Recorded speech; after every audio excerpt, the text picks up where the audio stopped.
Eu vou pedir que vocês abram a Bíblia na carta de Paulo aos Filipenses, capítulo 1, versículo 12. Então, vou estar falando sobre algo sobre o que eu não tenho falado nesses últimos meses, talvez anos, em que tenho focado mais na questão da pobreza, dos direitos humanos, do engajamento político, na perspectiva de se mudar as estruturas do mal do país. E a mensagem que eu lhes trago hoje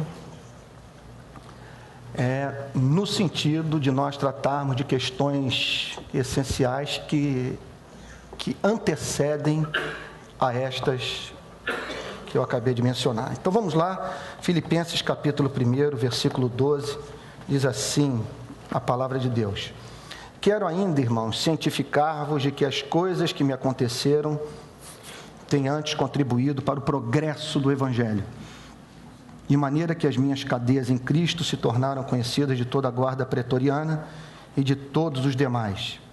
E a maioria dos irmãos, estimulados no Senhor por minhas algemas, ousam falar com mais desassombro a palavra de Deus. Alguns efetivamente proclamam a Cristo por inveja e porfia, outros, porém, o fazem de boa vontade, estes por amor, sabendo que estou incumbido da defesa do Evangelho. Aqueles, contudo, pregam a Cristo por discórdia, insinceramente, julgando suscitar tribulação às minhas cadeias. Todavia, que importa? Uma vez que Cristo, de qualquer modo, está sendo pregado, quer por pretexto, quer por verdade, também com isto me regozijo, sim, sempre me regozijarei. Que Deus nos abençoe mesmo, em nome de Jesus, que sua palavra seja proclamada com clareza, com objetividade, e que nós possamos sentir a doçura do mel, perceber, na verdade, aquilo que só o coração regenerado pode compreender. Irmãos queridos, um traço marcante na vida do apóstolo Paulo é o seu compromisso com o Evangelho. Ao falar, por exemplo, para os presbíteros da igreja de Éfeso, ele expressa este apego às boas novas de Cristo de um modo bastante comovente. É Atos dos Apóstolos, capítulo 20, verso 24, que diz assim: porém, em nada considero a vida preciosa para mim mesmo. Eu acho essa passagem extraordinária. Contanto que complete a minha carreira e o ministério que recebi do Senhor Jesus para testemunhar o Evangelho da graça de Deus. Esta passagem da carta aos Filipenses, que nós acabamos de ler, está entre as que mais nos ajudam a ter uma ideia da sua decisão de obrigar-se a viver para o Evangelho. Então, todos sabem que aqui ele encontra-se preso. Essa é uma das chamadas cartas da prisão, vivendo uma das experiências mais amargas que um ser humano pode viver. Está preso, contudo, sem expressar ponta de amargura pelo fato de a providência divina, é bom que isso seja frisado, a providência divina haver permitido que ele parasse dentro de um cárcere. Paulo via a providência divina o colocando em circunstância difícil a fim de que o Evangelho fosse divulgado. E isso trazia a ele a mais profunda consolação. Esta é a sua convicção, portanto, à luz do texto que nós acabamos de ler. Eu estou passando por esta tribulação porque aprouve a Deus, na sua soberania, que o Evangelho fosse pregado aos romanos desta forma, colocando um púlpito dentro de um cárcere. E se aprove a Deus, no seu governo soberano, usar a minha prisão para salvar vidas humanas em Roma, a Ele toda a honra, toda a glória, todo louvor. O que chama a atenção, portanto, do leitor atento desta passagem é o fato de a causa supramencionada do seu encarceramento ser suficiente para que ele obtivesse a mais profunda consolação. Sua alegria consistia no seguinte fato: isso é muito importante de ser frisado.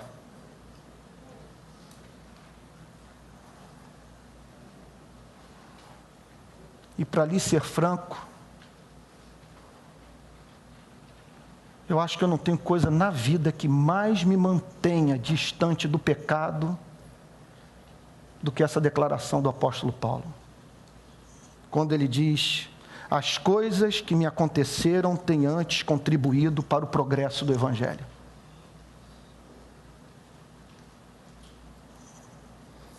Ou seja,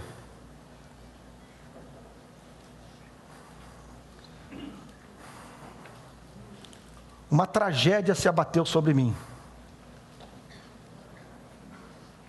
mas algo mais precioso do que a minha felicidade pessoal está sendo proclamado. Para o apóstolo Paulo, pouco importava o curso de vida que a providência divina determinasse para ele, desde que o Evangelho fosse divulgado através do seu ministério. Isso salta aos olhos nessa passagem. Quer dizer, um homem capaz de relativizar a sua própria felicidade por causa do Evangelho. Aliás, mais do que isso, um homem capaz de atrelar a sua felicidade à causa do Evangelho. Então, o que o levara a não se preocupar com a própria sorte? Qual a razão deste apego ao Evangelho? Que preço Paulo estava disposto a pagar a fim de que o Evangelho de Cristo fosse proclamado? As respostas a estas perguntas são de fundamental importância, caso queiramos expressar o mesmo nível de amor pelo Evangelho que o apóstolo Paulo pôde expressar nesse capítulo 1 da carta aos Filipenses. Sendo assim, vale a pena perguntarmos o que há na mensagem do Evangelho, essa questão de fundamental importância. Ele está preso e, contudo, consolado profundamente até a medula pelo fato do Evangelho estar livre. O que há de tão especial assim no Evangelho para o homem ser capaz de ver no seu sofrimento pessoal motivo de gratidão a Deus? Bom, vamos fazer uma pergunta que tenha mais ligação direta com as nossas vidas. Afinal de contas, por que nós estamos consagrando a nossa vida à proclamação do Evangelho? O que nós estamos fazendo nessa conferência? O que nos traz aqui? Não é o sonho dessa mensagem ser comunicada através das nossas pobres vidas para milhares e milhares de pessoas no nosso país? Agora, por quê? Por que dar a vida por esta mensagem?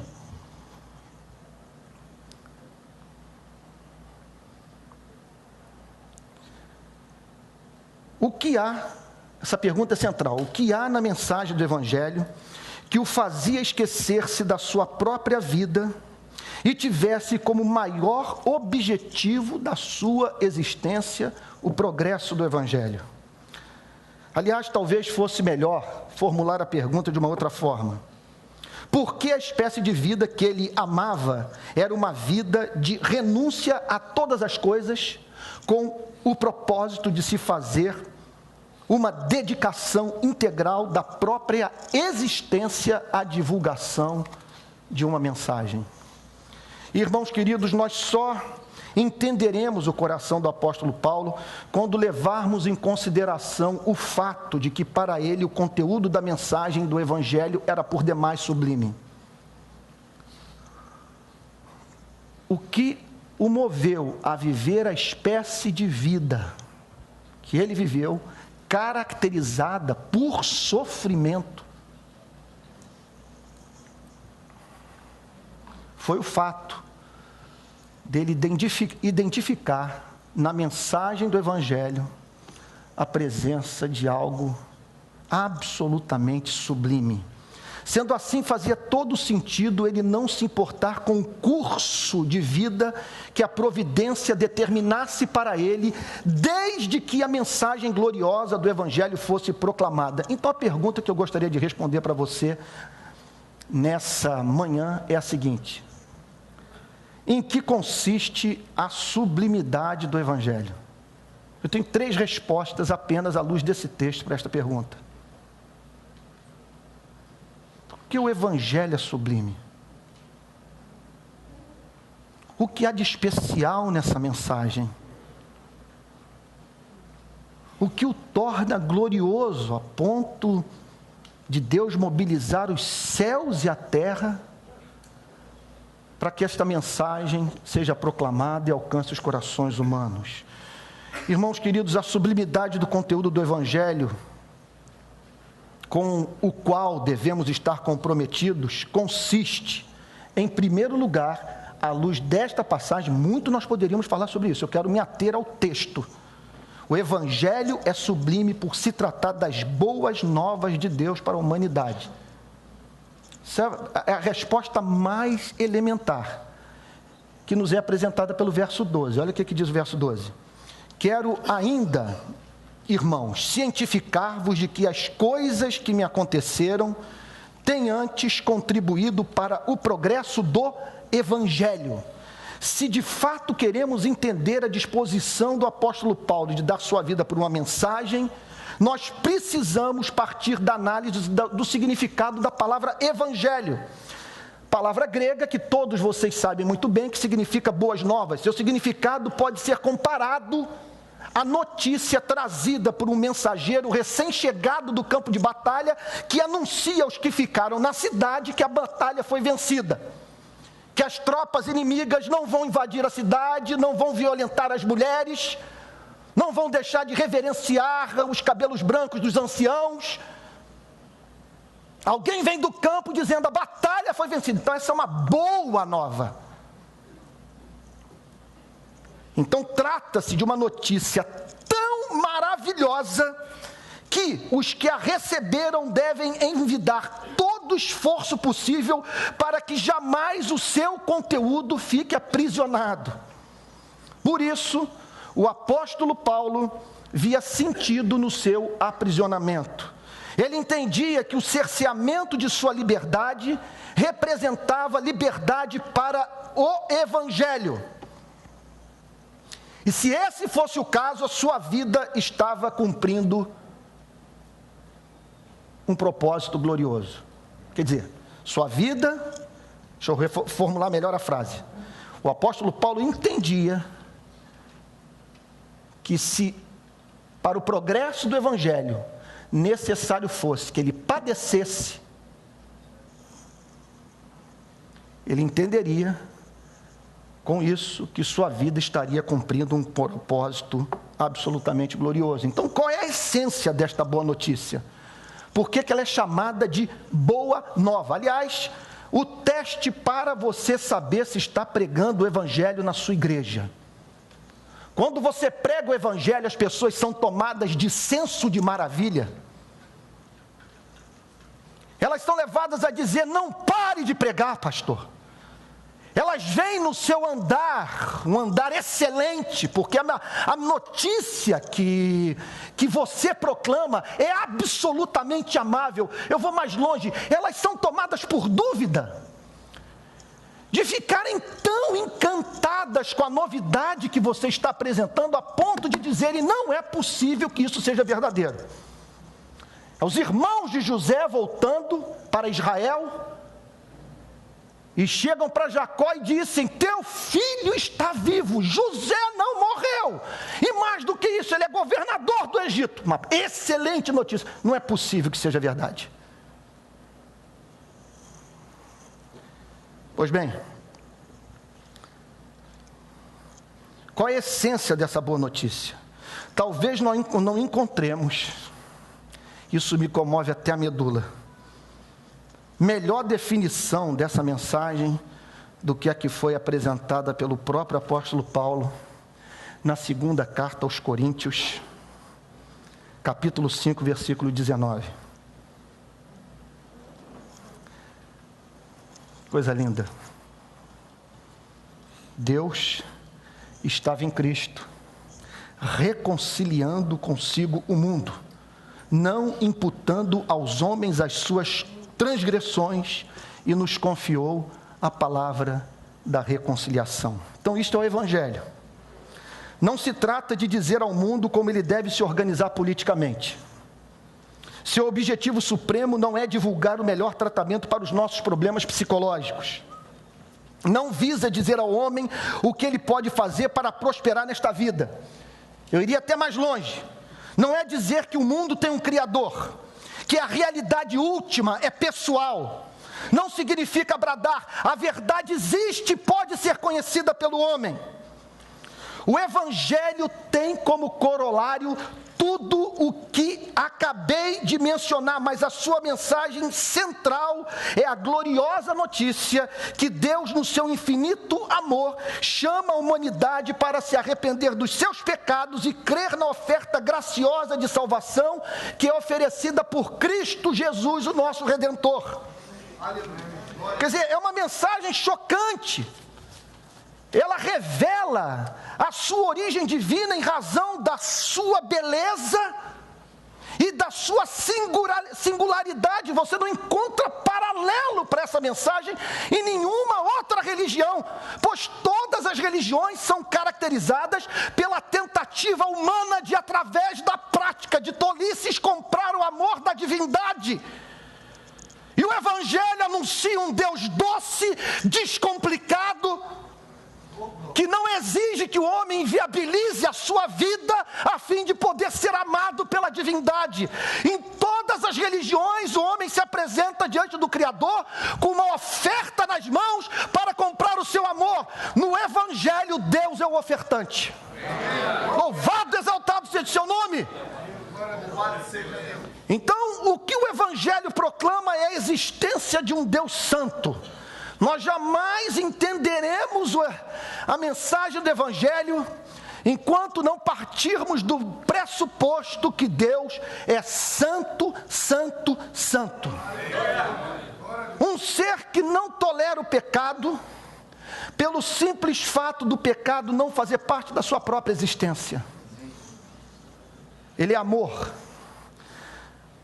E essa é uma boa perspectiva de nós vermos a feiura do pecado. Perspectiva do amor.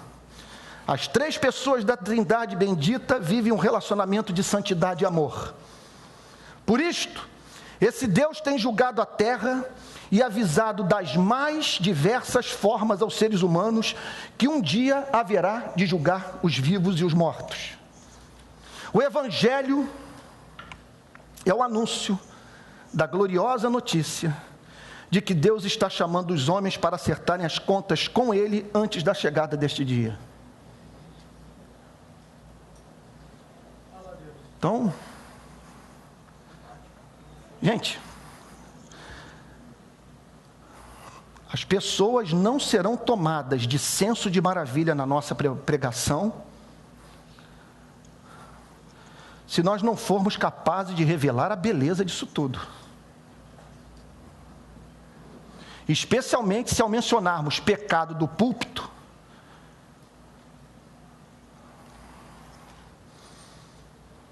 tratarmos tão somente de mencionar coisas como pornografia, aborto, homossexualismo e até mesmo injustiça social. Nós não podemos passar a ideia de que um Deus neurótico, caprichoso, está punindo seres inocentes por causa da prática do que é insignificante.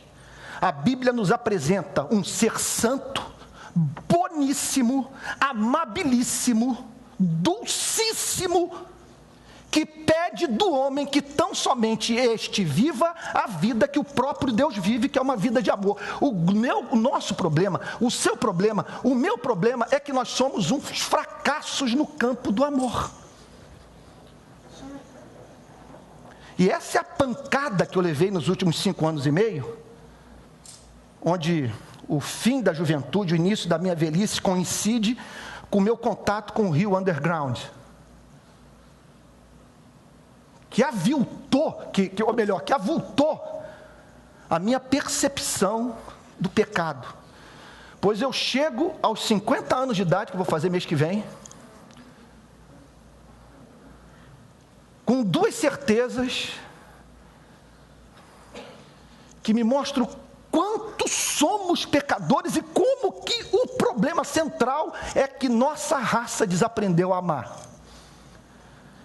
Chego aos 50 anos, não que eu não tivesse essas informações nas Sagradas Escrituras. Em primeiro lugar, percebendo que não há sociedade, existem famílias. Você se preocupa com a sua, eu me preocupo com a minha e que o resto se dane. Esse é o fato. Você leva pessoas para um presídio superlotado, isso não as comove. Você mostra a temperatura mostrando quase 58 graus Celsius, lágrima não é derramada.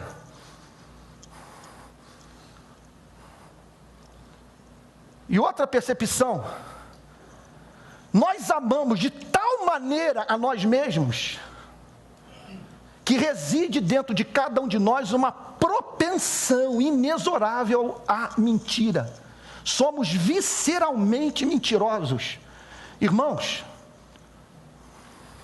olhem para a quantidade de pessoas aqui que se dizem reformadas.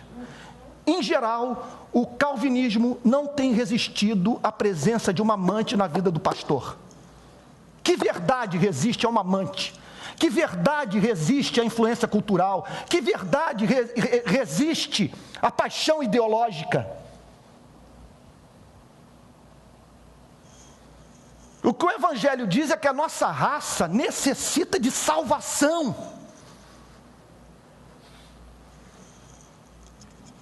E por bons e razoáveis motivos. 2 guerras mundiais. Um planeta riquíssimo, com bolsões de miséria. Olha para o nosso país, para essa desigualdade brutal. A 4ª população carcerária do planeta. Nós só perdemos para os Estados Unidos, a China e a Rússia. Metade dos lares brasileiros sem acesso à rede de esgoto.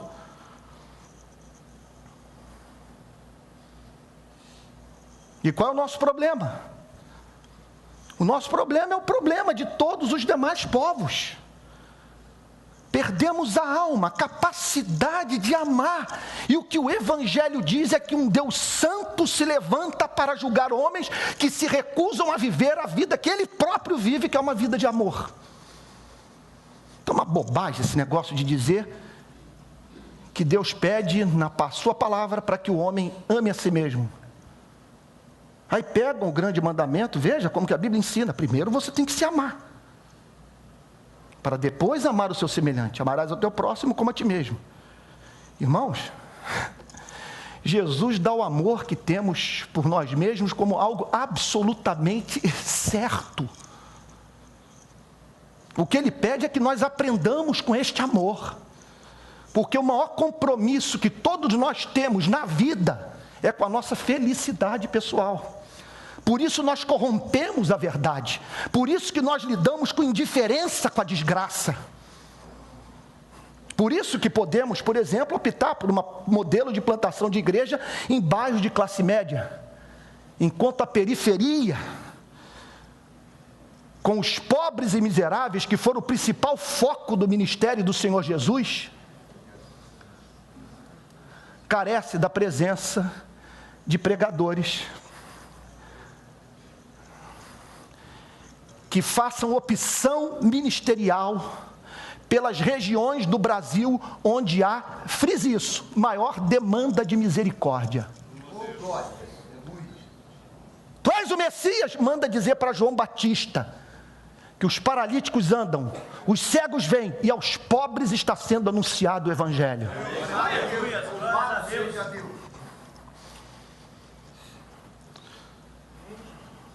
Então o Evangelho é boa nova. É a notícia de que Deus pegou a sua ira e, em vez de derramá-la in totum sobre os seres humanos, a desviou dos homens e a trouxe para si mesmo, punindo os pecados do homem na pessoa bendita do nosso Senhor e Salvador Jesus Cristo. Essa mensagem é absolutamente linda, é boa nova. E isso deveria nos incendiar no púlpito. Isso deveria ser fogo nos nossos ossos. De pensar nisso e você pedir a Deus: Deus, me dá graça. Eu não posso virar uma figura caricata no púlpito. Não posso desenvolver calos nas minhas cordas vocais de emoção por causa da beleza do Teu Evangelho. Me dá graça, me dá domínio próprio, Senhor. Agora entenda que eu preciso de porção dobrada do Teu Espírito, para que eu não administre de modo infantil a glória da mensagem que aprouve a Ti ser comunicada por mim aos pecadores. Eram as pessoas reclamando das lágrimas de George Whitefield, e Whitefield dizendo: eu não tenho alternativa. Como que vocês podem exigir que eu pregue sem me comover? E é o contato com essa beleza do Evangelho que fará com que você pregue de uma tal maneira que as pessoas creiam que você crê. Isso é fundamental. É o que vai dar eloquência que nenhum livro de homilética poderá comunicar ao seu ministério. Não tem técnica que possa suplantar a beleza da pregação de um homem que está sob o impacto da formosura de Cristo revelada no Evangelho.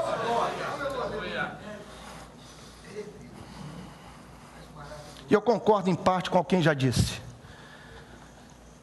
avivamento é um homem incendiando no púlpito e pessoas aparecendo para ver o fenômeno.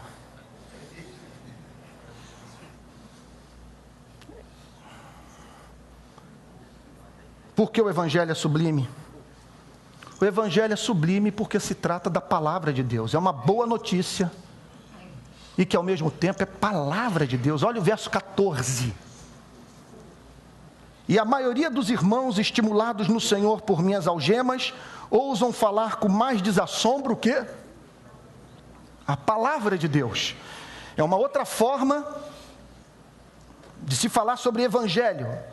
É uma boa nova que vem a ser a palavra de Deus. Então todos nós sabemos que houve homens na história que deram sua vida por uma ideologia. Na Grécia Antiga, por exemplo, homens se consagraram à obra de divulgação de sua filosofia.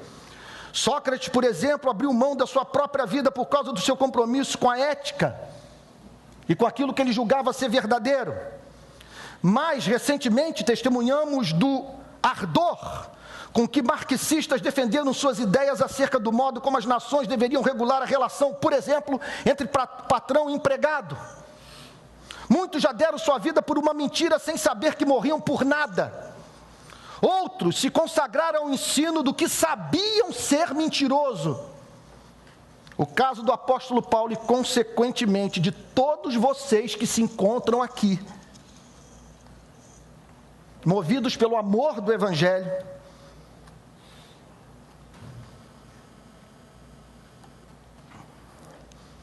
reside em dois fatores. Primeiro, o conteúdo da mensagem que é proclamada. E em segundo lugar, a origem dessa mesma mensagem. O conteúdo do que é proclamado e a origem dessa mesma mensagem. Como vimos acima, pregar o Evangelho não é tratar de trivialidades.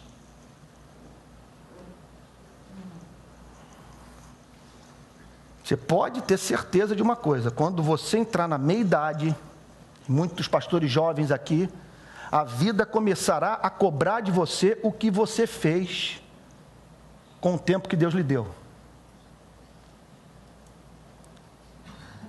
Muitos pastores têm sucumbido no nosso país à crise da meia-idade. Martin Lloyd Jones considerava o período mais difícil da vida de um homem. É um período que, entre outras coisas, você percebe que, usando a linguagem de Jung, que você passou a maior parte do seu tempo usando uma máscara, que ele chamava de persona. Um comportamento não condizente com aquilo que você sempre acreditou, com o propósito de viabilizar as suas relações humanas. Na meia idade, dá uma vontade danada de romper com tudo isso. E dar uma banana para a realidade socialmente construída. E uma das cobranças que será feita é se você, essa das mais cruéis, se você soube viver intensamente, se você se dedicou àquilo que valia a pena. O que eu tenho a lhes dizer, que embora não esteja imune a essas crises, tenha travado batalhas contra elas, sendo tentado manhã, tarde e noite, de todas as maneiras, nas mais diferentes áreas da minha vida, de um sofrimento Deus tem me preservado. O sofrimento de achar que desde os meus 20 anos, eu me dediquei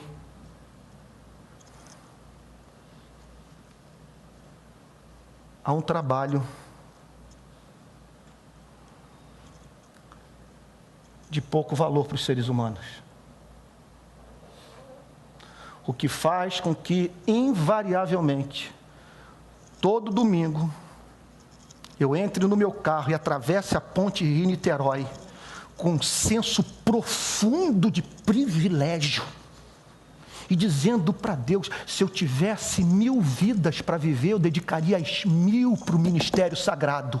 É a certeza de que eu não estou lidando no púlpito da minha igreja com trivialidade, eu estou lidando com questões de vida ou morte, que eu estou dedicado à tarefa de revelar a beleza de Deus através do Evangelho e oferecer ao homem a única mensagem que pode manter a sua sanidade mental. O Evangelho, ontem participava de um módulo sobre depressão no nosso instituto, e disse para alguém pediu lá, sobre o meu ponto de vista, eu disse a seguinte coisa: só os tolos e os cristãos podem ser felizes.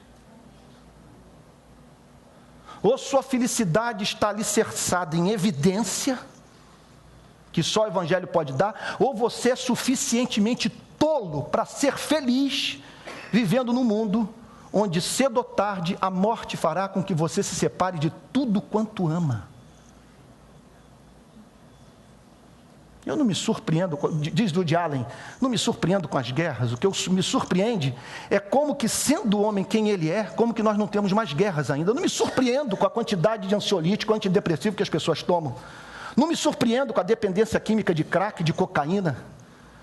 E as praias de Ipanema, Leblon, Barra da Tijuca, Itacoatiara, tomadas de usuários de maconha. O que me surpreende é sendo quem somos, habitando num corpo com o qual você não pode tirar onda. Não dá para tirar onda com esse corpo. Quando 3 anos atrás eu fiz o meu exame de pulmão para saber se eu tinha câncer de pulmão,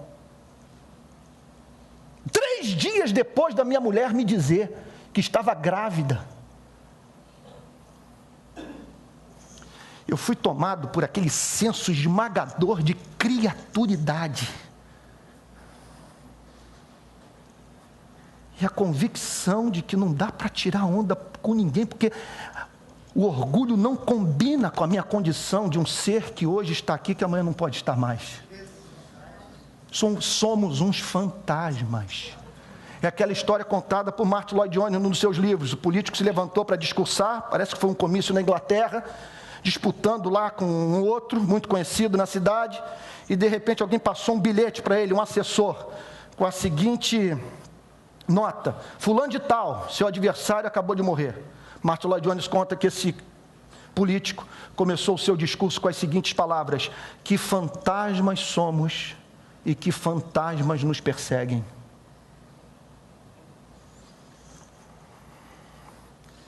O que o cristianismo faz, através da pregação do Evangelho,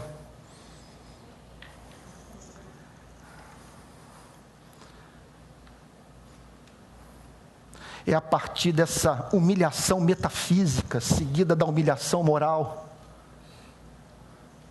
mostrar um Deus que se constitui em referência, usando as palavras de Schaeffer, infinita, pessoal, que dá sentido à sua vida e o faz recobrar as forças depois da humilhação metafísica, e que ao mesmo tempo apresenta um Deus doce,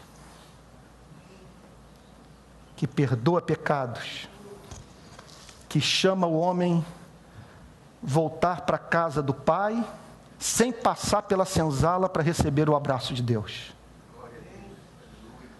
Por isso faz sentido esse congresso. Por isso faz sentido passar pelo que você tem passado.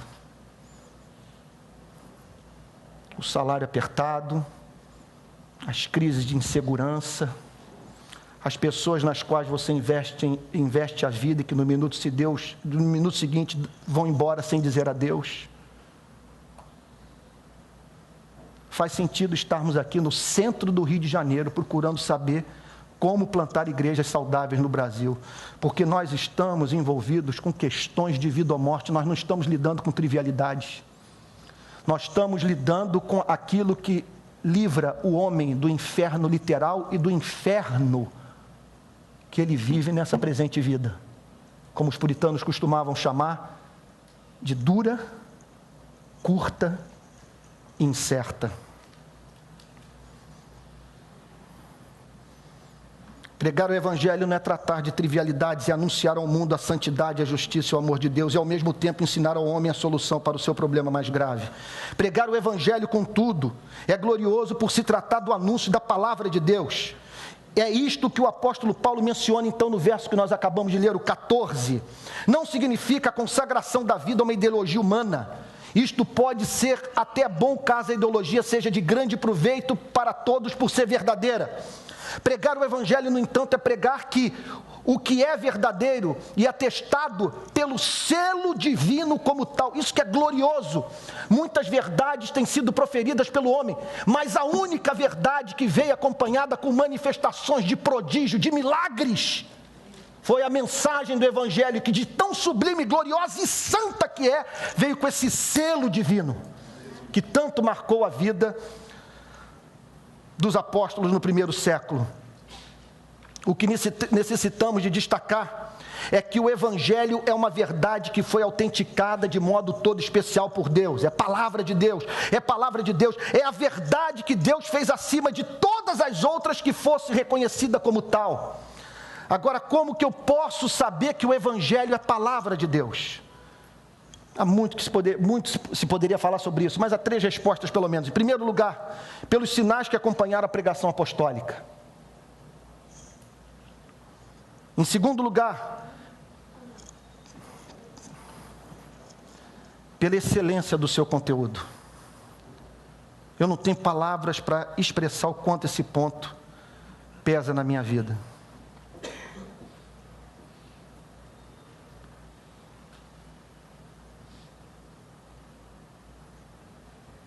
É interessante que eu tive uma experiência com isso, andando na Praia Grande, em Arraial do Cabo, lidando com as minhas dúvidas, aquele demônio que me acompanhou durante os primeiros anos da minha conversão, mas que se transformou num grande amigo, porque ele me fez ler livros, me fez procurar mais exatidão na minha mensagem, me levou a procurar fundamentar melhor a minha fé. O tiro saiu pela culatra.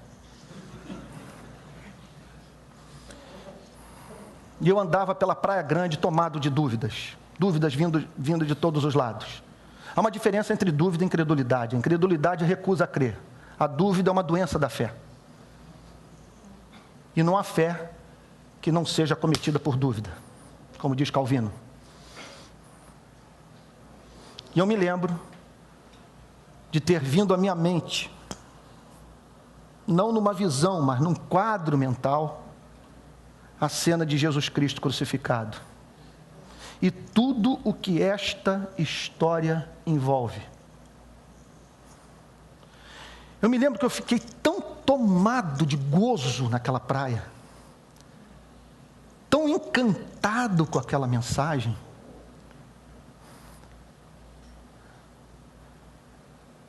por perceber a excelência do Evangelho. No mundo de fome, de angústia, de desespero, de crianças morrendo de leucemia, vejo Deus na cruz identificado com a minha desgraça. Como diz John Stott, se não fosse a cruz, eu mesmo não acreditaria em Deus. Porque na cruz, Deus não apenas justifica o pecador, mas justifica a si mesmo num mundo sofredor. E ali me ocorreu um argumento apologético, que até então, até onde eu me lembro, ninguém havia me apresentado. Eu não tenho alternativa. Porque se isso aqui é um engodo, Deus permitiu que o homem concebesse um ser mais glorioso do que ele mesmo. O contato com o cristianismo representou para mim um caminho sem volta, porque a partir da minha relação com o Evangelho, eu passei a me recusar a viver num mundo onde Deus não tenha entregue o seu único filho por amor a mim. É a beleza desse Deus, revelado pelo Evangelho, que representa para nós a prova cabal da origem divina do Evangelho, o fato de que o Evangelho é palavra de Deus. Aí, anos depois, Religions, Affections, de Jonathan Edwards, caiu nas minhas mãos. E o que ele diz? Que a verdadeira experiência espiritual não resulta de uma visão literal da glória de Deus. Porque a Bíblia diz que quando Jesus voltar, diz Jonathan Edwards, os ímpios verão a glória de Cristo e nem por isso haverão de se converter. O que consuma, portanto, diz Jonathan Edwards, a verdadeira obra do Espírito Santo na vida de um ser humano, de uma tal maneira que esse conhecimento seja um conhecimento não meramente intelectual, seja salvífico. Em outras palavras, uma operação que faz com que a pessoa não creia mais como os demônios creem. Como diz Calvino, a fé dos demônios só serve para fazer com que eles tremam.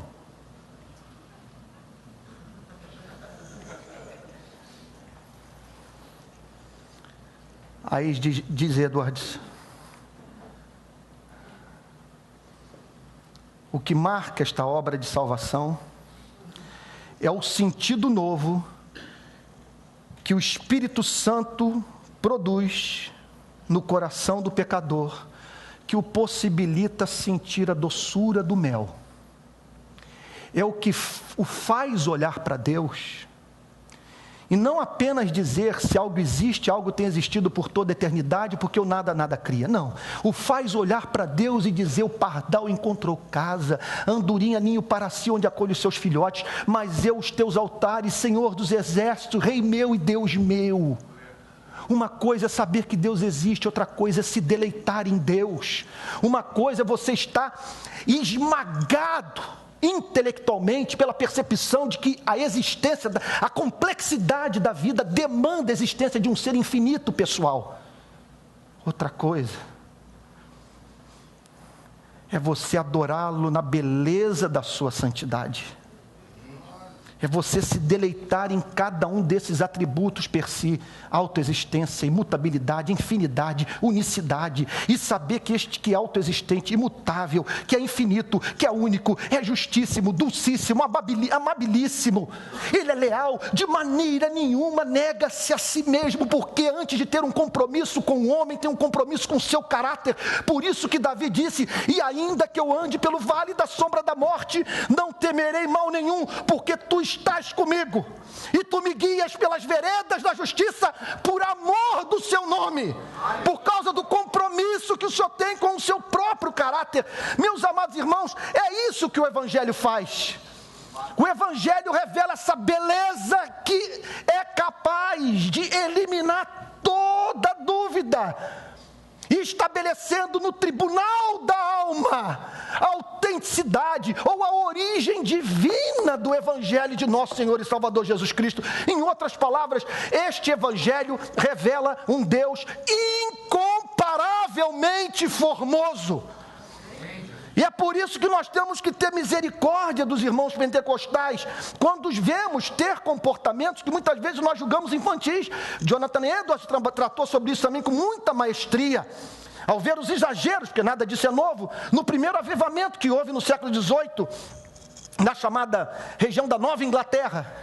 Ele diz o seguinte: a origem de algumas dessas manifestações foi totalmente espiritual. As pessoas só não tiveram maturidade para lidar com a sublimidade do que lhes foi revelado. E isso acontece. Uma revelação desta beleza pode ser mal administrada por nós. Nós podemos perder os sentidos numa reunião. Podemos perder as forças, e nós presbiterianos precisamos atentar para isso, porque nós nos preocupamos muito em mostrar que nós temos as coisas todas sob equilíbrio. Nós, como diz o Martin Lloyd Jones, que nós não gostamos de mostrar que nós somos pessoas emocionalmente desequilibradas, que nós somos cultos, sensatos, temos tudo sob controle.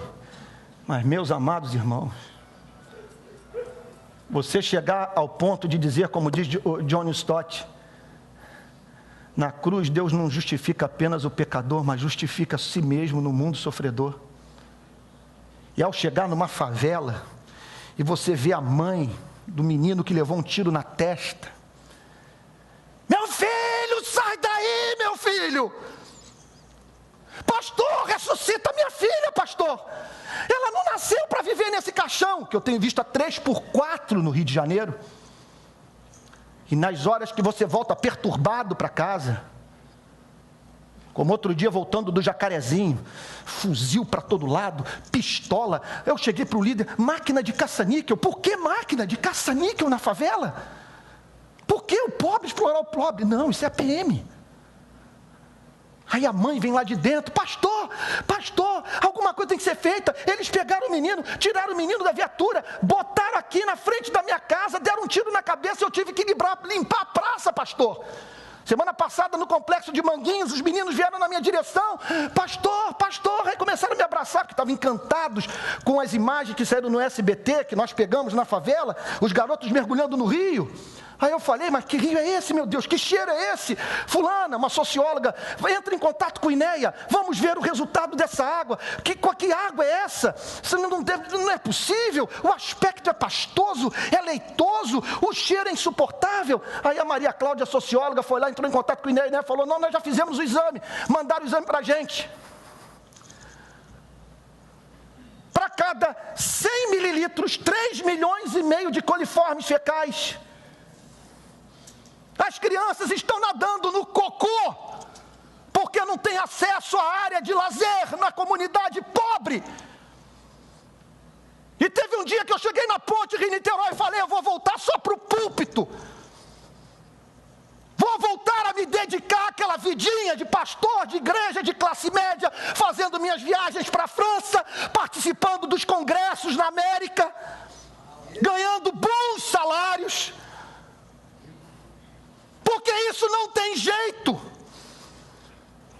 Abuso de poder. Cantores e pastores que vão na comunidade, que recebem dinheiro do tráfico para pregar e cantar. Aí eu cheguei no vão central e falei: não dá, meu Deus, eu estou perdendo meu tempo. Mas irmãos, eu não consigo mais sair de lá, porque eu vi a desgraça. O problema é esse, é ver. E quando você vê, o inferno se levanta. Cadê o seu Deus?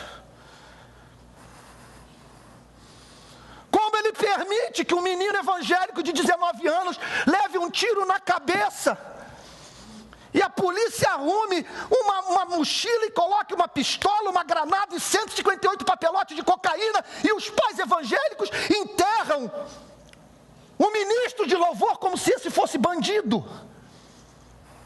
Só tem uma coisa que faz você não enlouquecer. O que me mantém a minha sanidade mental, o que faz com que eu não caia num estado de depressão, o que o que me impede de enlouquecer quando eu vejo 300 mil evangélicos.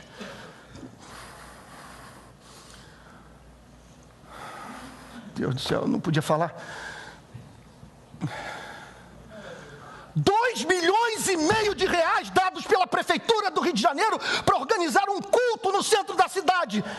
Com 2,5 milhões eu mudo a realidade de centenas e centenas de famílias das comunidades pobres onde eu estou trabalhando. Que é isso, gente? Só tem uma coisa que faz você não perder o juízo. É olhar Cristo surrado, espancado, crucificado, morto, sepultado, por amor a você, por amor a mim, e antes de pregar para você e para aqueles que Deus põe no meu caminho para eles anunciar o Evangelho, poder dizer para mim mesmo: eu continuo o adorando, eu continuo servindo, continuo proclamando a sua mensagem, porque é um Deus que permitiu que o seu amado Filho fosse surrado por amor a mim, não pode estar brincando com a vida. Obrigado, Jesus. E é essa mensagem que Deus chamou para você e eu anunciarmos ao mundo. Palavra de Deus é a única resposta que você pode dar para si mesmo quando se depara com esses absurdos. E o Evangelho é sublime porque é a revelação da pessoa de Cristo. Não tem mais como terminar, não vou poder pregar nem um quarto da mensagem.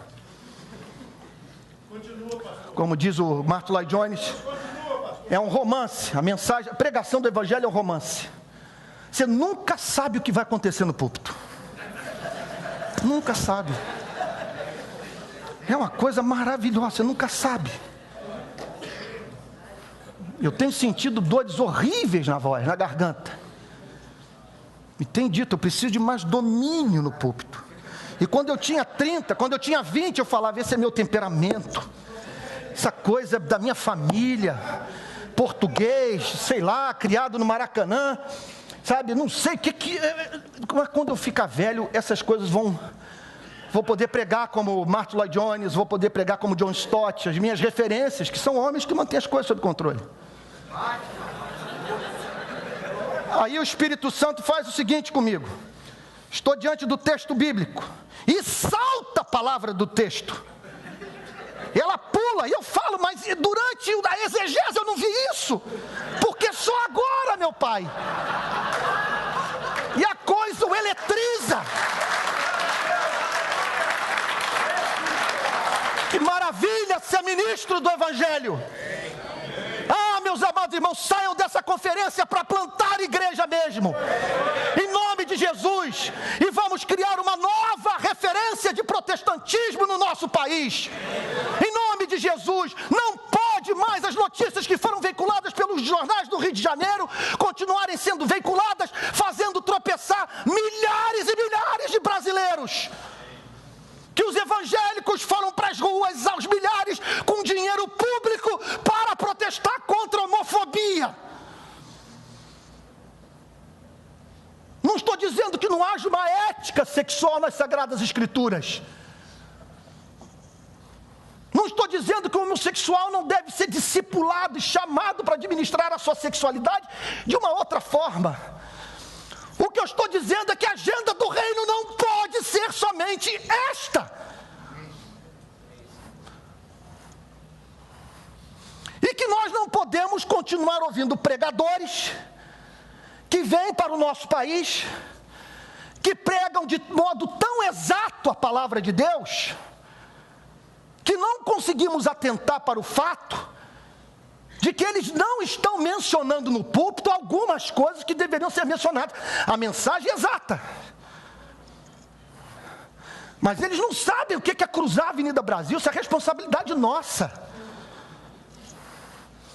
Eles não sabem o que é você a cada esquina ver saco de plástico preto sobre corpo de membro da sociedade civil assassinado.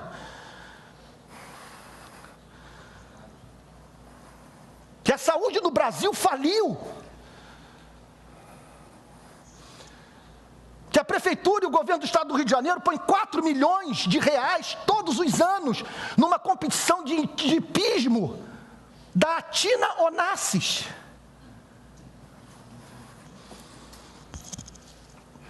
Então tem que surgir no país um modelo de igreja, de pastores que antes de serem grandes administradores, e que dominam a técnica de plantação de igreja. Olha, meus irmãos, plantei igreja sem saber nada disso, não li um livro, não estou menosprezando, mas eu aprendi lá desde cedo, com o pouco do evangelho que eu pude compreender através dos pregadores que Deus colocou na minha vida, que o meu chamado era para ser santo e pregar a palavra de Deus, e que se eu fosse santo e pregasse a palavra de Deus, as coisas aconteceriam, porque Deus é fiel. E que adianta então?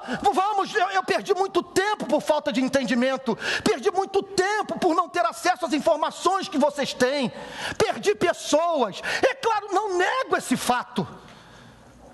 Mas o que você não pode, em nome de Jesus, o que você não pode é ter igreja com... É o melhor carpete, é o melhor sistema de som, os telões de última geração, e no púlpito um Android. Não pode. Não pode. Seu primeiro dever, antes de procurar participar de seminários de crescimento explosivo da igreja, é ser santo. O santo é uma arma temível nas mãos de Deus. E subir ao púlpito, no domingo de manhã, depois de ter passado a noite de sábado, aos prantos, encantado com o texto que você vai ter que proclamar, e se dirigindo para a igreja no seu carro, dizendo: meu Deus, não vejo a hora de abrir a minha Bíblia e proclamar essas verdades. Então que surja no nosso país, amados irmãos, essa é a responsabilidade nossa, fazer o protestantismo brasileiro transcender a si mesmo, em nome de Jesus. E isso vai significar pastores encantados com a beleza do evangelho, pastores capazes de relativizar a sua felicidade em razão do seu compromisso com o evangelho, pastores que veem o progresso do evangelho como mais importante do que a promoção da sua vida, em nome de Jesus. Em nome de Jesus, amados irmãos, se vocês me pegam aí nas ruas fazendo algumas coisas que muitos não entendem, outro dia alguém escreveu, é lamentável ver um pastor conhecido do nosso país, em vez de estar pregando a palavra com vassouras na mão, indo para Brasília. Eu vou com as vassouras nas mãos, porque tenho lidado com seres humanos que não entendem a cabeça do evangélico, porque nos tem como loucos, como alienados, como pessoas divorciadas da vida real. E nós precisamos então de igrejas, de homens santos, de homens encantados com a mensagem, e que criem, e que gerem, e que plantem igrejas que sirvam de resposta para questões seculares do Brasil. Em nome de Jesus, a agenda é muito mais ampla. E pior do que pornografia, é eu lhe mostrar um presídio superlotado e isso não comover. Eu lhe falar dessa desgraça que há 20 minutos, daqui a pouco um pastor batista da igreja do Morumbi vai comigo para a comunidade. Posso bater foto, pastor? Pode, mas só não bate foto das bocas, das armas. Mas você vai ter muito que registrar. Há 20 minutos daqui. Tem que surgir um cristianismo no nosso país que crie uma outra referência, de homens cultos, de grandes apologistas, de pessoas comprometidas com a obra missionária, com a plantação de igreja, mas de gente que compreende. Isso é uma conferência calvinista. Tiago 2. Por acaso Deus não escolheu os que para o mundo são pobres, para serem ricos em fé e herdeiros do reino que Ele preparou para aqueles que o amam? Há mais eleitos entre os pobres E o Brasil é um prato cheio para a obra missionária, com homens e mulheres destituídos de tudo, sem Deus na vida, abertos para receber a mensagem do Evangelho. Vamos para as favelas. Vamos seguir o exemplo de Cristo que pregou boas novas para os pobres. Vamos discipular essa gente. Vamos desenvolver ministério que nos tire da nossa área de conforto. Em nome de Jesus, ministérios para os quais a virtude da coragem faça sentido. Em que você veja o tomar a cruz como a possibilidade real dos seus filhos crescerem sem você pelo fato de você estar morto. De você olhar para uma situação e dizer, isso pode representar a minha morte. E o Evangelho não me dá segurança nenhuma, porque a história do cristianismo é história de martírio.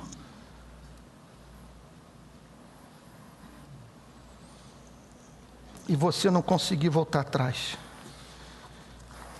por estar totalmente cativado pelo Evangelho que diz, porque Deus amou o mundo de tal maneira, que deu seu Filho unigênito, para que todo aquele que nele crê não pereça, mas tenha a vida eterna. Vamos ficar de pé, vamos orar?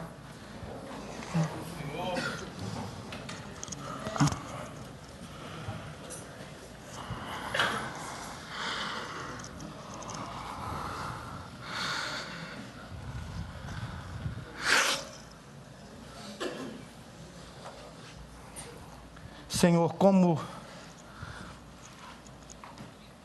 lidar com o fato, nossa vocação? O que te dizer, Senhor? Como se não bastasse a salvação em Cristo,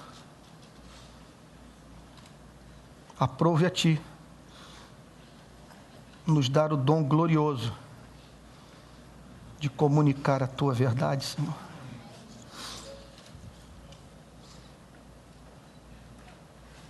A única mensagem capaz de atender às demandas do espírito humano.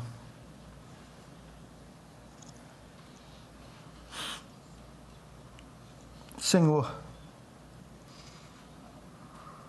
antes de querer saber como fazer um levantamento sociológico do público-alvo que queremos alcançar, antes de saber como apresentar bons projetos, Senhor, que possam viabilizar financeiramente o nosso trabalho de plantação de igreja.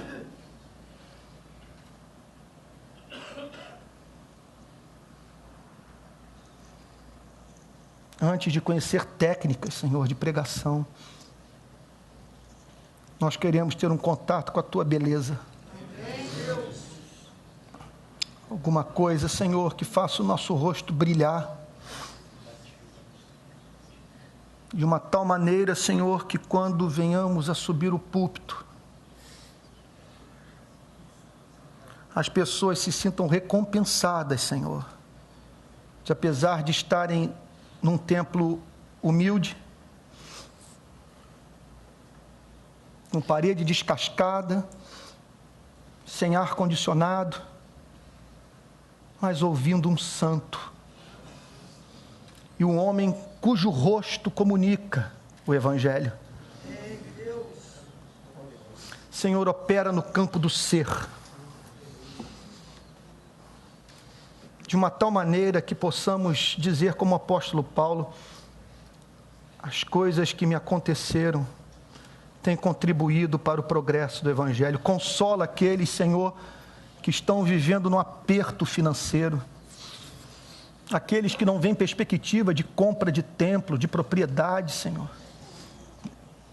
para a construção de igreja. Senhor, aqueles que um dia sonharam em alcançar milhares e que estão lidando com um pequenino rebanho em meio a muitas inseguranças.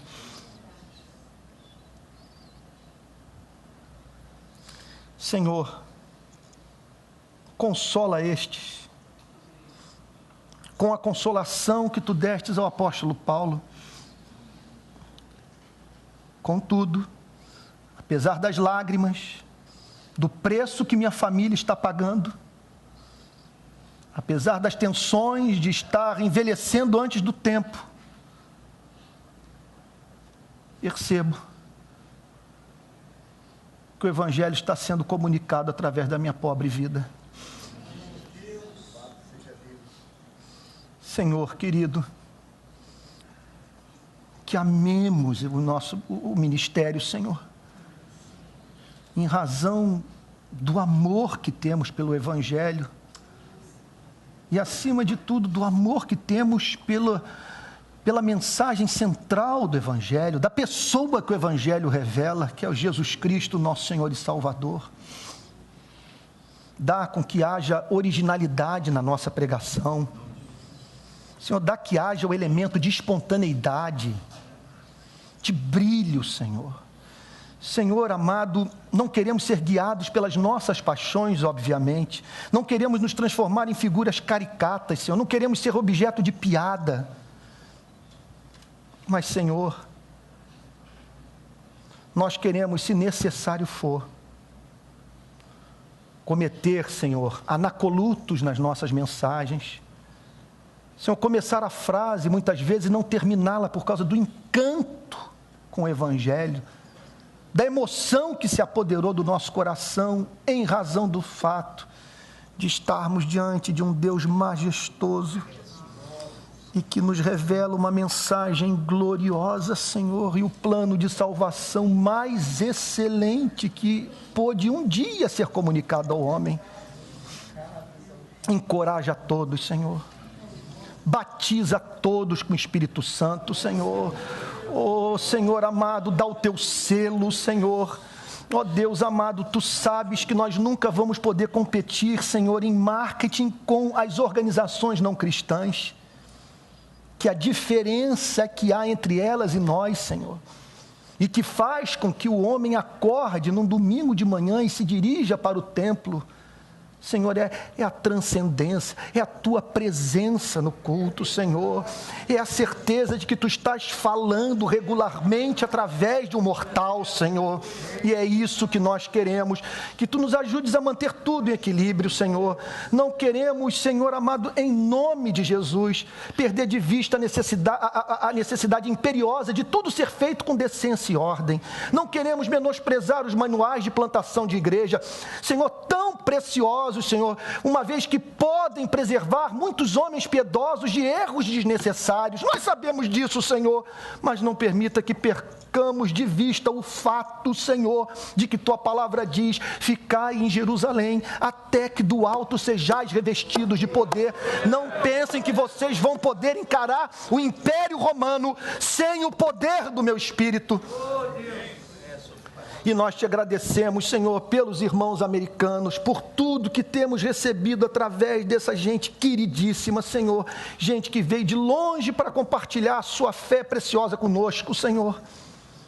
Tu sabes que somos gratos a eles, Senhor. Como não te agradecer, Senhor, por cristãos desta nação, Senhor, dos tempos antigos, por tantos pregadores, Senhor, do protestantismo contemporâneo da América, que tanto tem nos abençoado. Mas, Senhor, imploramos a Ti, levanta profetas latino-americanos, Senhor. Levanta profetas, Senhor, de dentro do complexo de Manguinhos, da favela do Jacarezinho, Senhor. Senhor, levanta profetas, Senhor, ó Deus amado, que ouvem o barulho da panela de pressão no apartamento, que sentem cheiro de feijão preto, Senhor. Levanta profetas, amado Deus, que sabe o que é o radinho de pilha, Senhor, numa tarde de domingo, transmitindo o jogo do Maracanã, Senhor. Profetas, Senhor, da nossa terra, em contato com a nossa realidade, Senhor. Profetas que não importem, Senhor, conflitos de outras nações, mas que saibam, Senhor, apresentar uma mensagem que em nome de Jesus venha com endereço, Senhor, venha com nome, Senhor, mensagem essencialmente profética por tocar em problemas concretos, reais, Senhor. É o que nós pedimos a Ti, Senhor, e queremos no final deste culto dizer, Senhor, que nossa vida Te pertence, Senhor, que Fala através de nós, beija, abraça através de nós, Senhor.